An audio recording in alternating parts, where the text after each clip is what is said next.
Ya, pemirsa, terima kasih untuk Anda yang masih bergabung bersama kami di Power Breakfast dan di segmen Market Buzz. Dan di segmen ini kita akan review pada perdagangan kemarin dan bagaimana proyeksi untuk perdagangan di hari ini. Saat ini kami sudah terhubung melalui Zoom bersama dengan Bapak Nafan Aji Gusta yang merupakan Senior Investment Information PT Merai Aset Sekuritas Indonesia. Kita akan langsung sapa saja. Pak Nafan, selamat pagi, apa kabar Pak? Ya, selamat pagi Mas David. Selamat pagi pemirsa Idea Channel. Kabar saya baik. Terima kasih Pak Nafan sudah meluangkan waktu di Idea Channel. Tampaknya penguatan terhadap indeks harga saham gabungan masih terus berlanjut Pak Nafan. 6.500-an tampaknya semakin kuat diduduki oleh indeks harga saham gabungan. Bagaimana Anda melihat penguatan yang terjadi sampai sejauh ini dan minat dari investor asing untuk masuk ke pasar saham Indonesia Pak Nafan? Oke, di sini kalau saya cermati bahwasannya penguatan ISG pada hari kemarin yang lalu yang mengalami lonjakan signifikan, itu kan hampir 1,76% ya pada waktu itu kan mencapai all time high di level 6.600. Memang kita akui bahwasannya pelaku pasar benar-benar mencermati dinamika aksi window dressing gitu yang terjadi daripada pergerakan IHSG. Window dressing tersebut juga disebabkan karena adanya faktor optimisme mengenai misalnya terjadi ya faktor recovery perekonomian yang terjadi, baik itu dari global maupun juga dari di Indonesia sendiri. Dan memang juga hal tersebut juga dibuktikan dengan misalkan kinerja PMI manufacture di tanah air pun juga sudah berhasil rebound dan kembali ekspansif di level 52,2. Walaupun misalkan untuk global itu kalau saya kan memang ekspansifnya di angka 54, di sekitar 54 begitu ya untuk indeksnya. Dan di sisi lain juga para pelaku pasar juga mengapresiasi peran pemerintah dalam rangka menangani pandemi COVID-19 agar tidak terjadi lonjakan kasus harian yang begitu signifikan. Bahkan sebenarnya tren daripada kasus COVID-19 yang terjadi di tanah air pun juga sudah sangat sangat menurun begitu. Dan bahkan kita juga dapatkan apresiasi dari berbagai negara di dunia termasuk juga organisasi internasional seperti WHO begitu, sehingga memang hal ini menambahkan booster ataupun optimisme begitu ya bahwasanya pelaku pasar mulai masuk ke pasar modal. Dan juga di sisi lain juga kinerja daripada saham-saham berbasis big caps begitu, itu pun juga mengalami apresiasi begitu kalau menurut saya, karena dengan adanya pertumbuhan ekonomi tentunya juga hal ini memberikan benefit begitu daripada misalkan membaiknya kinerja fundamental emiten. Apalagi yang big caps begitu kalau menurut saya, sehingga ini apresiasi luar biasa begitu dari para pelaku pasar asing terhadap pasar modal di tanah air begitu. Baik, Pak Nafan, di tengah gencarnya asing masuk ke pasar domestik, dari sisi global ini risalah The Fed pada perdagangan kemarin atau Rabu waktu setempat ini tampaknya memberikan sinyal akan pengurangan pembelian asetnya di November ini. Kemudian juga rencana kenaikan suku bunga. Apakah kondisi ini akan mempengaruhi asing akan masuk ke Indonesia terus berlanjut atau ini akan menjadi salah satu kendala ke depannya dan juga harus diperhatikan oleh para investor sampai sejauh ini? Oke, sejauh ini kalau menurut saya para pelaku pasar sudah memperhatikan hal tersebut ya, karena berkat komunikasi dilakukan oleh Jerome Powell terhadap masyarakat internasional pada umumnya maupun juga para pelaku pasar global secara khususnya ya. Berarti otomatis kan ekspektasi tersebut sesuai gitu ya, sehingga saya pikir para pelaku pasar tentunya juga bisa mengantisipasi misalkan berkaitan dengan kebijakan The Fed dalam rangka untuk menerapkan tapering off misalkan mulai daripada bulan November mendatang.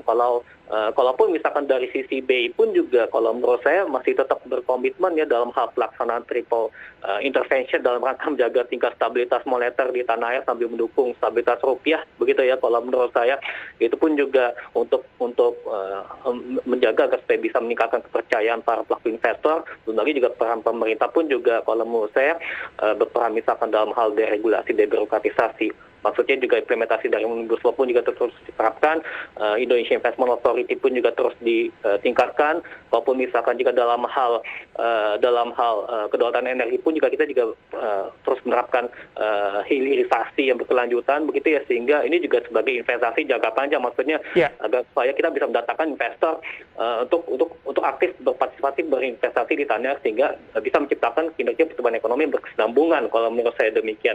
Jadi memang yang paling penting ialah kepercayaan ya kalau menurut saya seperti itu. Kalaupun misalkan jika mengenai penetapan tingkat suku bunga The Fed, memang kita akui bahwasanya kalau berdasarkan dari dot plot The Fed ya memang kita melihat bahwasannya terjadi pergeseran dot ya pada tahun 2022 mungkin akan ada potensi kenaikan tingkat suku bunga acuan pada akhir tahun depan ya 2022 begitu.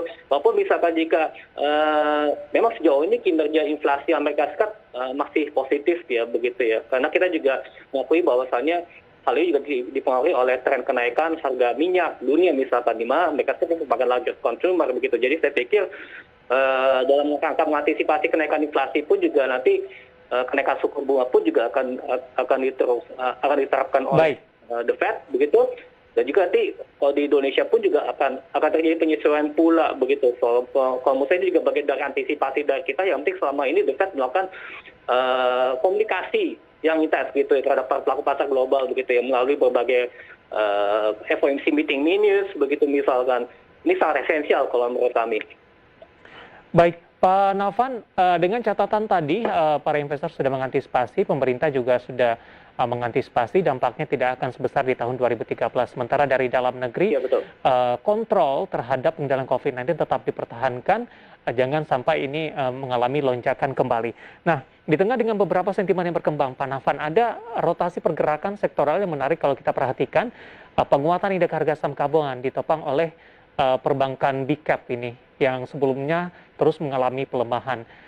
Kemudian teknologi, kemudian bank digital, sebelum penguatan signifikan yang terjadi untuk indeks harga saham gabungan cukup mendominasi, namun rotasi sudah terjadi, Pak Navan. Bagaimana Anda melihat pergerakan ini ketika dari teknologi, kemudian bank digital, penguatannya tidak terlalu signifikan dalam beberapa perdagangan terakhir dan beralih kepada perbankan big cap dan juga beberapa infrastruktur lainnya, Pak Navan?